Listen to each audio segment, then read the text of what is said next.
Well, my name's Freddie King. Um, I perform wherever I can perform, all over the world. Uh, Mainly in Asia at the moment, and sometimes in Scotland when I'm here. Um, I was born in the East End of London, and my father was from Guinea, West Africa, and my mother was from Ukraine, Odessa. Um, I kind of call myself a Cockney African Ukrainian. um, and from an early age, I was introduced to jazz by my father, who wasn't a jazz musician but loved jazz and had a wonderful record collection. Um, and luckily for me, it was not only bands and instrumentalists, but singers. And he was a massive fan of Nat King Cole and Mel Torme, Joe Williams, all these wonderful singers as 40s, and also from the other extreme, he loved modern jazz quartet, Thelonious Monk. So I got to listen to all that when I was a kid, because every Sunday he would come back from the pub and play his albums, and I had to sit there and listen to them. I think one time I hated them all. I hated Nat King Cole because I just heard him every Sunday. But when he died, when my father died, and I got into jazz, I started singing Nat King Cole songs because I knew all the tunes. So it was quite sad he never got to hear me singing those songs. Also, I love to experiment with my voice, and I discovered, my mentor and hero, Mark Murphy, who one day came into my life through an old jazz singer that I had met in a pub, Jimmy Hayden, who was a wonderful artist, and I got to know him, and he told me about all these jazz singers, and he mentioned Mark Murphy, and years later, 30 years later, I went into a pub and there was Jimmy Hayden still singing, and I got up to sing, and he still had a go at me and told me I wasn't doing it right.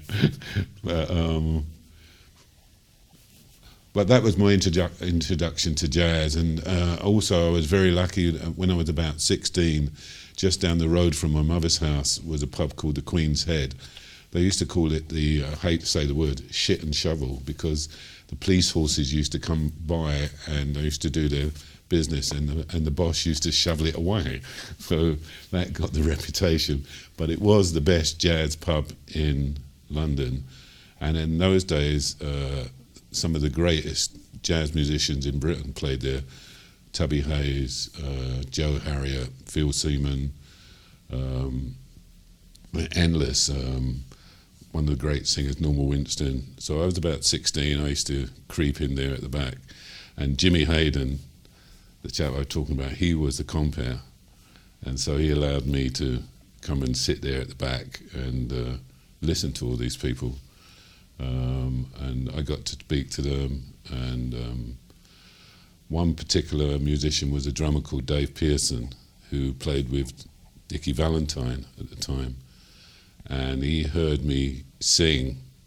I sang to him in the bar, and he told me to, go home, learn some tunes, come back and we'll let you get up and sing.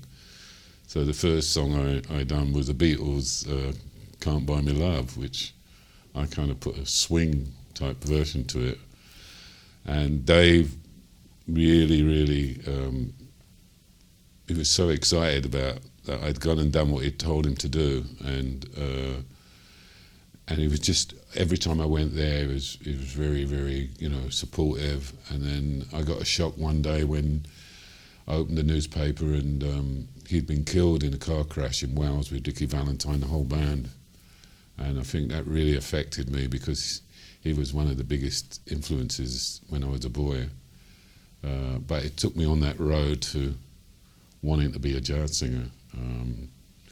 So over the years, I left jazz and got into rock, and then signed with EMI with a band, the Monos, and toured with Annie Lennox when she was with the Tourists. And then after the EMI deal, I signed with a reggae band and toured with them, people like Yellow Man and Aswad. And then eventually after that, I signed a deal with the reggae label. And then after that, I started going back to thinking about jazz. And I had this bass baritone voice, that really low voice. And I started listening to Joe Williams and Johnny Hartman, who was one of the very few singers, I think the only singer to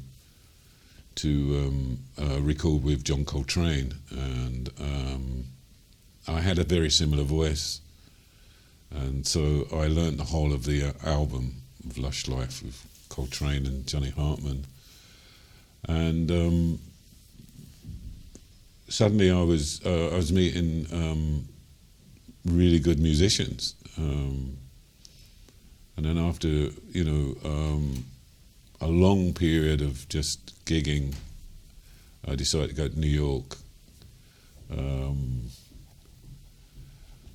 Really just to test myself, to see how good I was.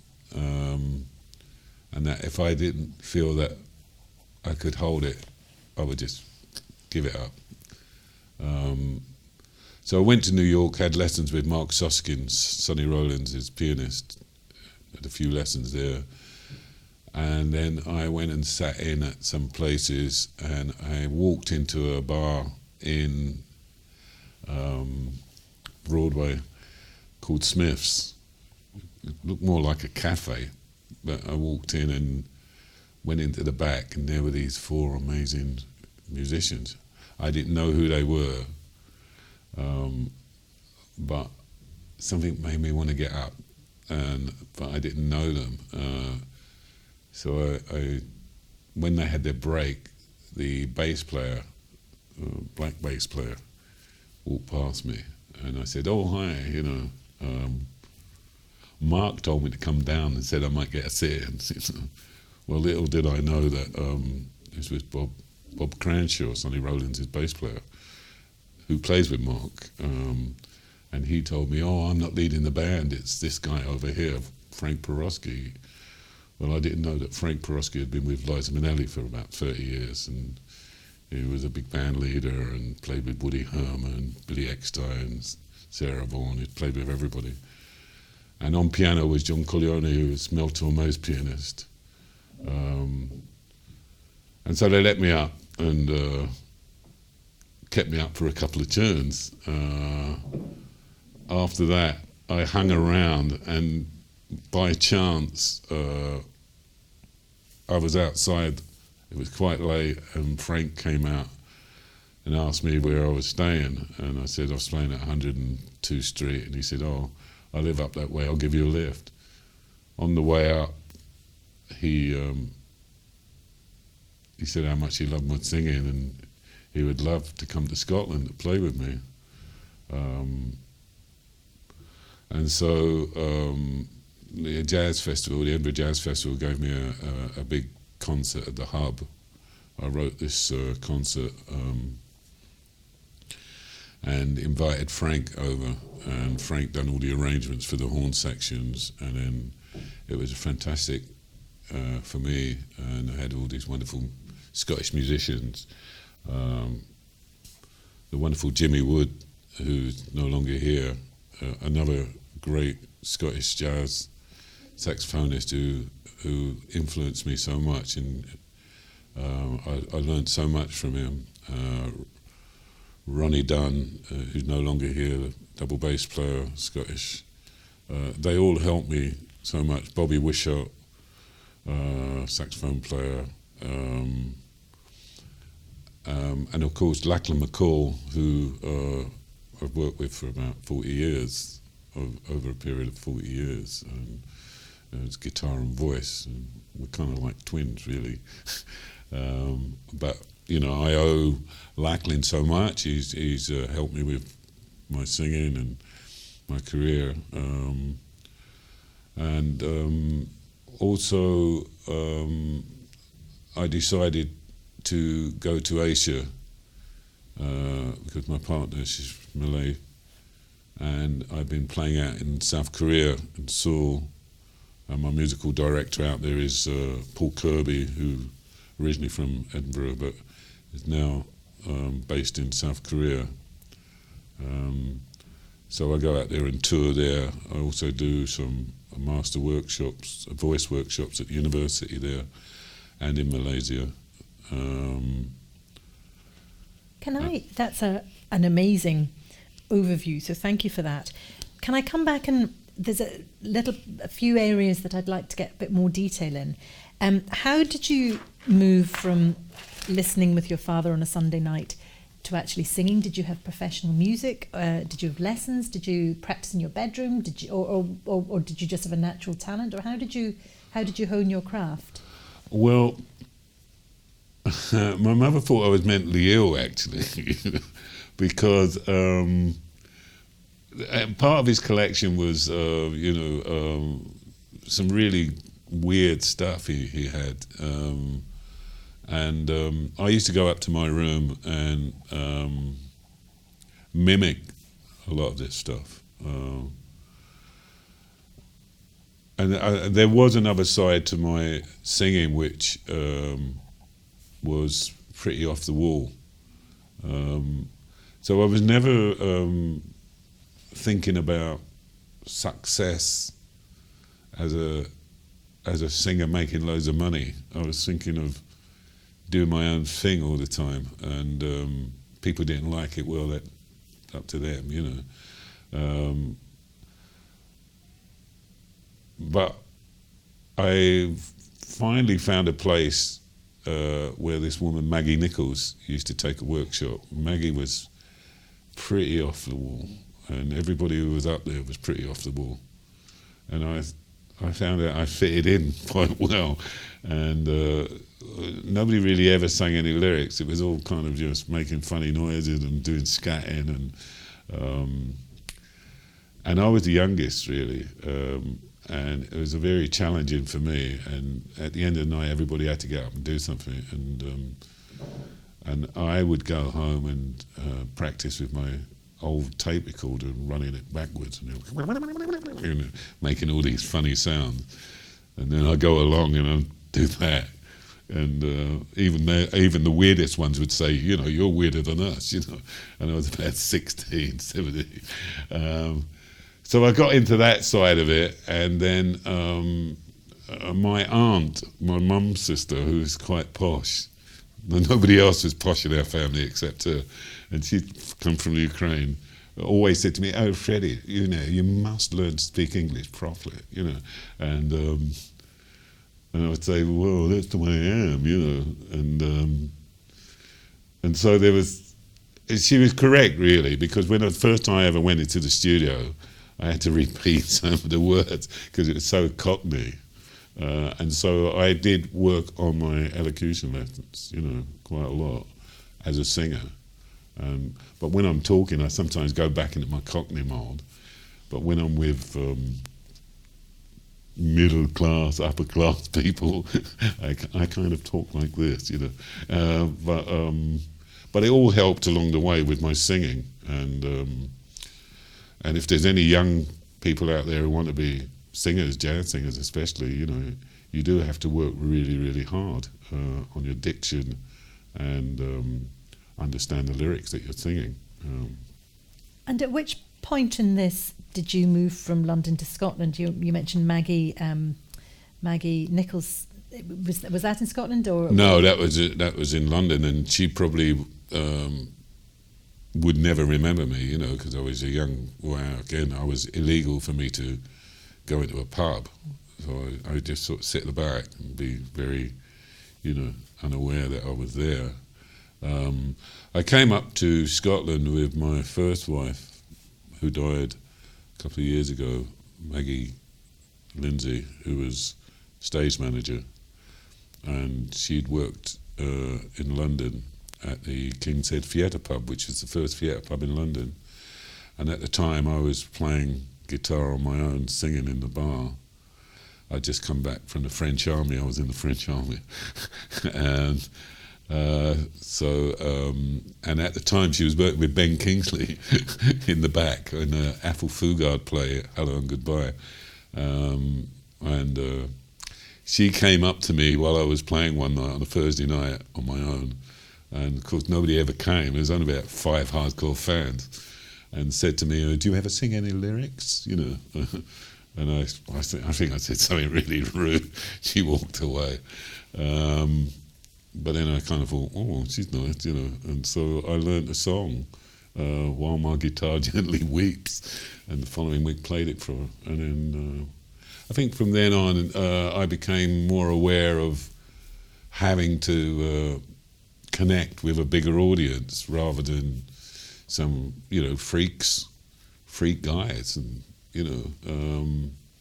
And then she brought me up to Edinburgh. We had children, and my daughter Nikki King is award-winning singer, and my son Anthony King is the stage manager at the King's Theatre. My other son Leon, who's now in Bangkok, he was at the National, and I have 2 other sons. Aaron King, my youngest son, is a musician playing around, and Jordan King, he lives out in Thailand as well. So they all became involved in music and theatre. And what was the scene like in Scotland when you moved up in Edinburgh? And tell me what year that was as well. Well, when I moved up to Scotland, I wasn't really happy at first because I hadn't really heard of Edinburgh. I'd heard of Glasgow. But Maggie had sort of said to me, "Oh, this is a great place for children, you know, to grow up." And it was a completely different culture that I'd been in France, in the army in France, and you know, and a French culture, and then I got my East End culture, and then suddenly I've come to Scotland, and I think my first week in Edinburgh was a row of glasses of whiskey along the bar, and I was the only one who hadn't drunk mine, and everybody else had about 6, and I had about 6 full glasses, and I thought, well, they like their drink in Scotland, you know, but. My first musician that I saw was Jack Finley, who was playing piano in Nicky Tams, and there was a chap called Gordon Cruikshank who played saxophone, and by chance there was I got a job as a barman, and by chance. A lot of the people from the little Lyceum, because it's gone now, used to have their lunch breaks and come to the pub, and I used to serve them drinks and heat up their little pizzas, and one of the guys was playing drums with his knife and fork on the bar while I was heating the pizza up, and I came back and started scatting while he was playing. And he said, "Wow, how did you do that?" And I said, "Well, I just do that, you know." And he said, "We've been auditioning for a singer. Would you like to come for the audition round at the Lyceum?" And I said, "Yeah, okay, great." Because that was my first chance of doing some singing in Scotland. So I went round there and I got the job, and it was Gordon Cruikshank, who was one of the leading Scottish jazz musicians up here, and John Nicholson and Alan McClay from Café Jacques, which were a very big band at the time. And so I joined them, called Clean Slate, and we kind of made quite a bit of a stir for a little while, and then we broke up, and that's when there was a band being formed called the Monos, and I joined them, and we won Band of the Year after about 4 gigs at Tiffany's at the time. There's a place called Tiffany's. And then we got a record deal and everything. And then that was the start of my career in Scotland. And so I met a lot of the rock players and reggae players. And so once I kind of left that kind of scene, I was playing in London with different people. But then I got to know lots of jazz musicians up here. I was very lucky to meet Brian Kellogg, and he asked me to perform in his show Fat Swallow, Handful of Keys, which I did with Brian and the rest of the band, and that was a wonderful experience and period for me, working with all those guys. They were fantastic players. And then also I was going down to London playing with great musicians like Jeff Castle, and so many. It was just kind of broadening my whole experience of being a jazz singer. And how? I mean, it sounds, and I'm sure it isn't like this, that you got your gigs basically by kind of being a man who walks into a pub. And I'm wondering whether there was any structure that you had to in terms of building your career, or whether it did exist on that informality of meeting people or being introduced. You know, is there a structured career, or was it genuinely organic and informal? Well, I think with me it's always been I've been seen, and then I've never been one to be able to sell myself properly, and I think a lot of musicians are like that, you know. And we kind of depend on, you know, somebody saying, "Oh, do you want a gig?" Or if we're in a place, we kind of say, "Oh, have you got a gig?" And so I've always done that. Even when I'm abroad, I go into a place, say in Malaysia, in a bar, and I don't introduce myself. But if there's a jam session, I get up, and normally people say to me, "Who are you?" And that's how I get gigs, you know. I got the 3 nights in one of the best jazz clubs in Malaysia, Top Room, by just going along, and somebody had heard me in another bar, and they told the compere, and she got me up, and then they gave me 3 nights and with a house band. But I never followed these up, you know. I do a lot of voluntary work in the schools over there for the children. I really enjoy that. In Malaysia, they have Malay, Chinese, Indian, a very mixed culture. So a lot of the children are all mixed. So I have a choir of 30, and I kind of work with them. That's all voluntary, though. And is it because perhaps, or was it easier when you first came up to Edinburgh to have that kind of network, and that there was enough happening around the city? Do you think that's there's still the opportunities there today? Well, I've watched it change. When I first came up here, I was young, and you know, I was young and I was kind of enthusiastic, and I kind of lived on the edge. You know, I'd go for anything, and but today it's very, very difficult for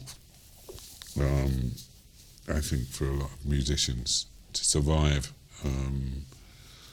You know, so many musicians and so very few gigs, and you know, it's, you know, the better musicians will always get the jobs, but there's also musicians that are very good as well, and they don't work, and so it's very, very difficult to survive, and sometimes you have to do something else, you know. I mean, I had to be a builder for a long time with my children to survive, you know.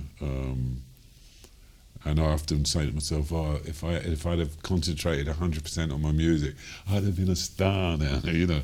But no, it's just a dream. And I think we all dream. We all dream about wanting to be stars and making loads and loads of money. But in reality, we all really know that it's just one big struggle. And to keep doing it, you have to have a love for it, you know. So did you ever, in effect, make your career solely out of music? Yes, I did. But I would say I was probably one of the poorest jazz musicians on the planet, all musicians on the planet. And luckily for me, I had support from my ex-wives, you know, who were all professional, and who supported me. I was a live-at-home dad type of thing.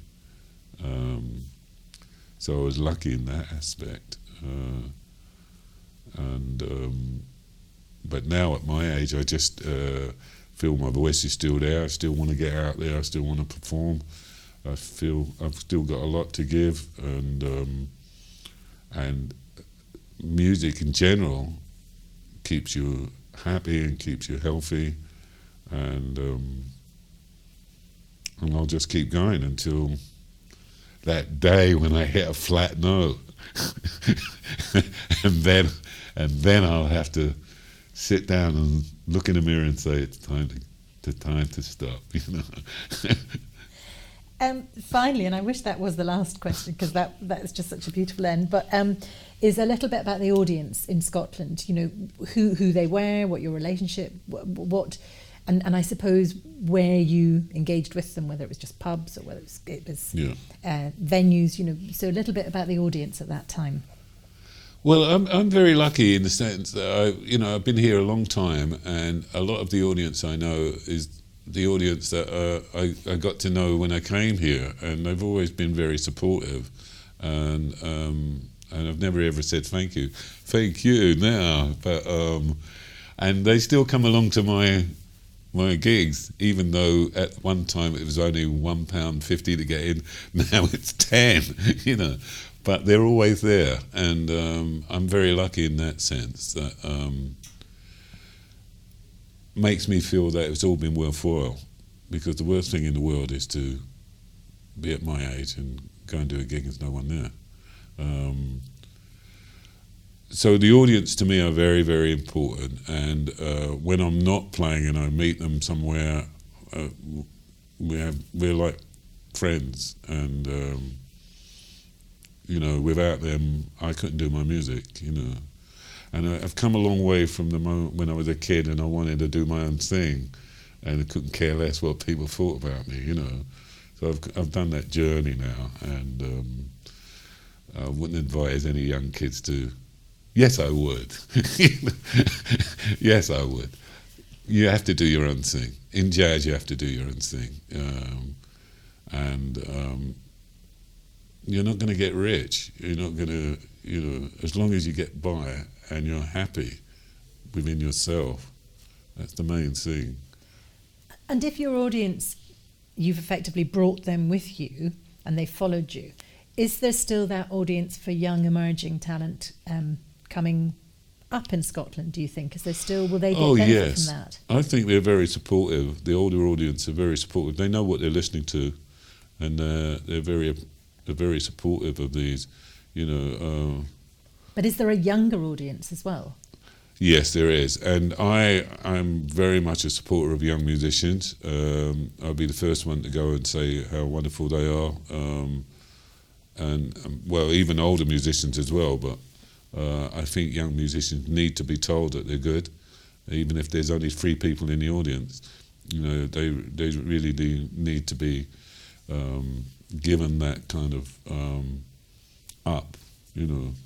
And from somebody like me who's, you know, I've not been academically trained in music. I went to the Eric Gilder School of Music and I was asked to leave, you know.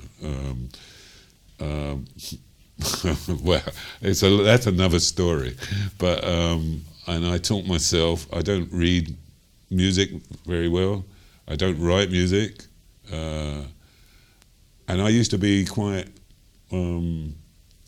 embarrassed about it until I met people like Mark Murphy, my mentor. I had lessons with Mark and Frank Porosky. I met all these, John Clearly, played with all these great musicians. Bob Cranshaw I played with, and they're all world great musicians. And I suddenly felt, well, I didn't need it. It was all coming out from my heart. So whenever I write a piece of music, which is my own song, I go to somebody who can write the music, but I sing it and I play a bit of guitar, and so I get by like that. And so if there's any young people who are like me and can't grasp the music, by studying it, then let it come from your heart, because if you have the talent, it'll come out. And so that's how I feel about music, and there's no pressure. I think sometimes there's a hell of a lot of pressure for young people who want to get into jazz, because jazz is just a word, it's just music, but when you say the word jazz, it frightens people, because you think, oh my God, I've got to write this great big, arrangement and things like that. You don't, you just have to put it across so that people enjoy what you're doing.